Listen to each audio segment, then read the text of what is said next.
नहीं, जो इधर से आपने बोला ना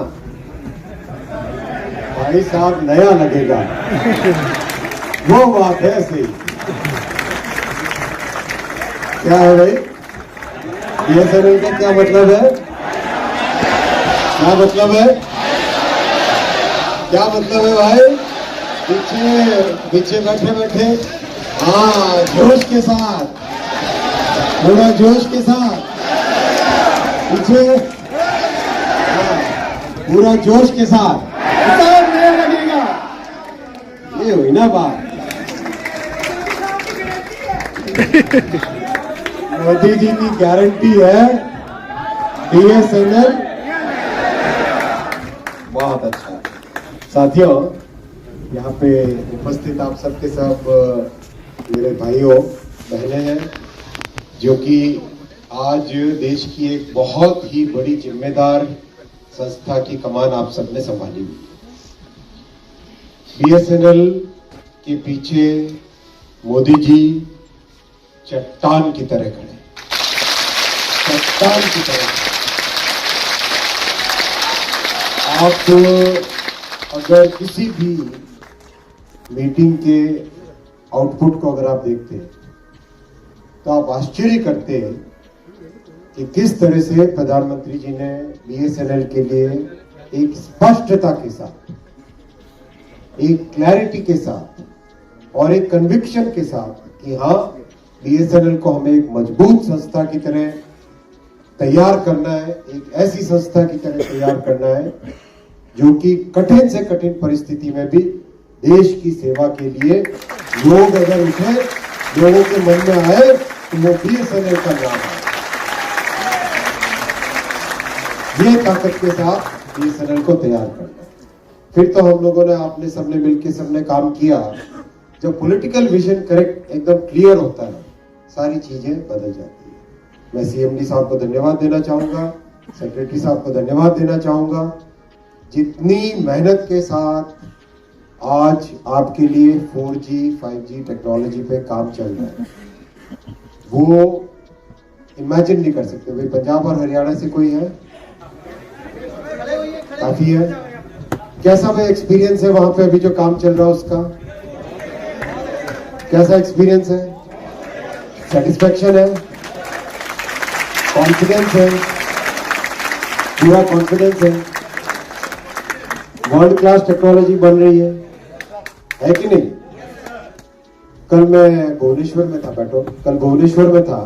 मैंने वहां पे पूछा अधिकारियों को कि आप लोगों को अब कॉन्फिडेंस का लेवल आया कि नहीं आया? करीब सभी ने यही कहा कि भाई हाँ, साल भर पहले तक हम लोगों को भी डाउट रहता था, क्या पता नई टेक्नोलॉजी है, चलेगी नहीं चलेगी, क्या होगा कैसे होगा। जब मैं वैजाग गया था तब भाई आप साथ थे ना, आप थे साथ, तो मैंने आपको भी यही पूछा कि अब आपका क्या व्यू है, आपका कॉन्फिडेंस लेवल कहां पे? करीब करीब सभी का आज बीएसएनएल की टेक्नोलॉजी पे अच्छा कॉन्फिडेंस लेवल आया है। ये केवल एक शुरुआत है, ये केवल एक शुरुआत है। आप सबको पता है किस तरह से बीएसएनएल एक हाईली प्रॉफिट मेकिंग कंपनी थी। 15 साल 10 साल पहले, 12 साल पहले जब जो इवेंट हुआ, जो घटनाक्रम हुआ, उस घटना में तब की सरकारों ने जिस तरह से बीएसएनएल को बर्बाद किया, जिस तरह से कोई कसर नहीं रखी कि बीएसएनएल का जो भी पैसा था वो पैसा लेके चले गए बाहर। बीएसएनएल को स्पेक्ट्रम देना था, नहीं दिया। ऐसी जो परिस्थितियां की थी उस समय की सरकार आज बड़ी बड़ी दुहाइयां देती है पीएसयू के बारे में। आप लोग इस चीज से सहमत हो? सहमत है आप इससे? वो केवल बातें करते थे, अब तो चलते भी है, पहले केवल बातें ही करते थे।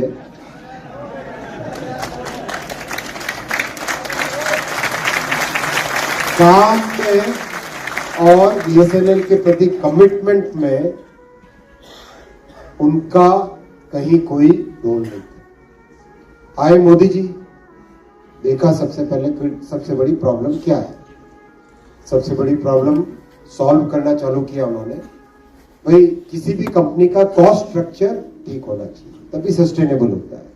कॉस्ट स्ट्रक्चर को ठीक किया, उसके बाद में जब नेगेटिव से बैलेंस पे आए तो अब इसको पॉजिटिव में ले जाना है। पॉजिटिव में ले जाने के लिए सबसे पहले 1,64,000 करोड़ का पैकेज दिया। कोई सोच सकता था क्या इतना बड़ा पैकेज? कोई सोच सकता था क्या?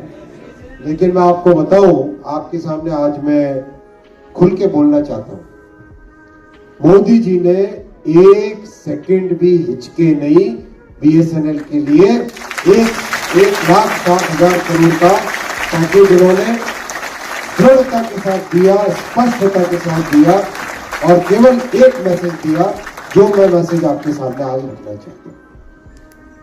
मोदी जी ने कहा ये पैसा 140 करोड़ भारतीयों का है, देशवासियों का। ये पैसा 140 करोड़ देशवासियों का है। ये अगर आज बीएसएनएल में लग रहा है तो बीएसएनएल का हर कर्मचारी, हर अधिकारी ये प्रण ले, ये शपथ ले कि जो भी उनके पास में भारतवासी कोई भी सेवा के लिए आएगा, मन से, दिल से, हर प्रकार के प्रयत्न से, सेवा के भाव से, श्रद्धा के भाव से सेवा करेंगे, चाहे कस्टमर हो या कस्टमर नहीं हो, चाहे उस पर रेवेन्यू आता हो, रेवेन्यू नहीं आता हो।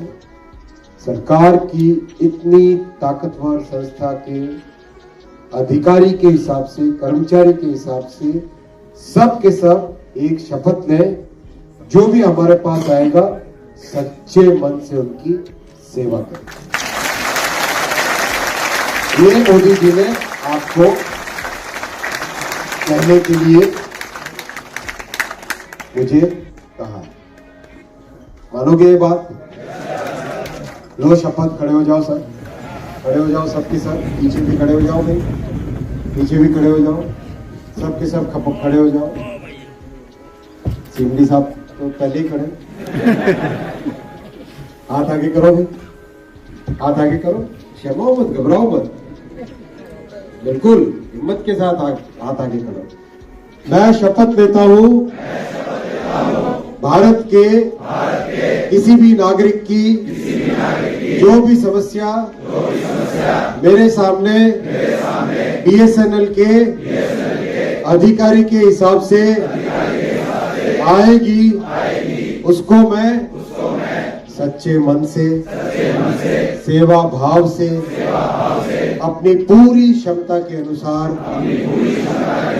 सॉल्व करने का पूरा प्रयास करूंगा। बहुत बहुत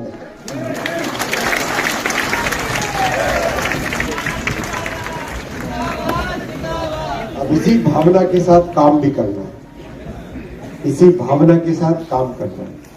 मैं आपको गारंटी देता हूं, मोदी जी की गारंटी देता हूं आपको, मोदी की गारंटी है बीएसएनएल मजबूत संस्था बन के निकलेगा, बीएसएनएल एकदम ताकतवर संस्था बन के निकलेगी और बीएसएनएल आप देखोगे मार्केट में और जनता के मन में एक अपना अनूठा स्थान बना के निकले। अगली दिवाली तक 4G का बहुत अच्छा रोल आउट हो जाएगा। 5G की ऑलरेडी तैयारी चल गई है। 4G और 5G के लिए जो स्पेक्ट्रम चाहिए वो स्पेक्ट्रम आपको दे दिया गया है।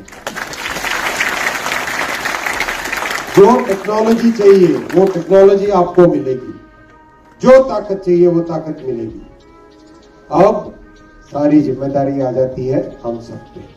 मैं भी एक इंजीनियर हूं, मुझे इंजीनियर होने का गर्व है।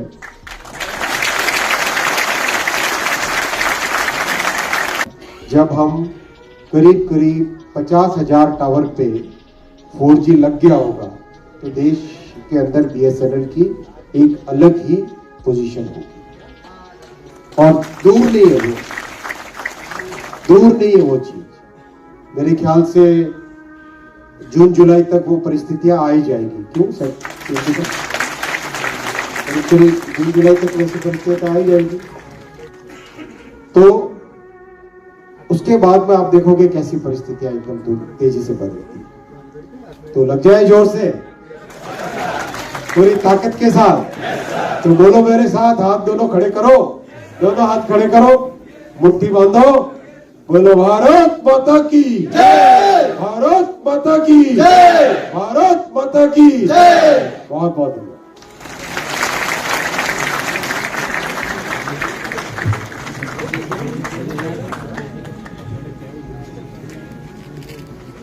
साथियों, हम 2 दिन से परेशान थे कि क्या होने वाला है। सर, मैं I am thankful to you. I was pressurised by my people for 2 days. They torture like anything, nothing is happening. I think your doubt is clear. सभी का डाउट क्लियर हो गया। सर, मैं बताना चाहूंगा सर आपको कि यहाँ सर जो लोग हैं इसमें सभी इंडियन एसोसिएशन के बीएसएनएल के लोग हैं, मतलब सभी पदाधिकारी एमटीएनएल, बीएसएनएल और सब। सर एक मिनट, मतलब यहाँ हाउस में सर सभी यूनियन के, सभी एसोसिएशन के पदाधिकारी पूरे बीएसएनएल एमटीएनएल की भी है। सर आपके प्रति सुनना चाहते हैं, मैं धन्यवाद दूंगा सर आपको, आपने बहुत हमको समय दिया। तो 2 मिनट सर आपको मूवमेंट थोड़ा सा देना चाहते हैं।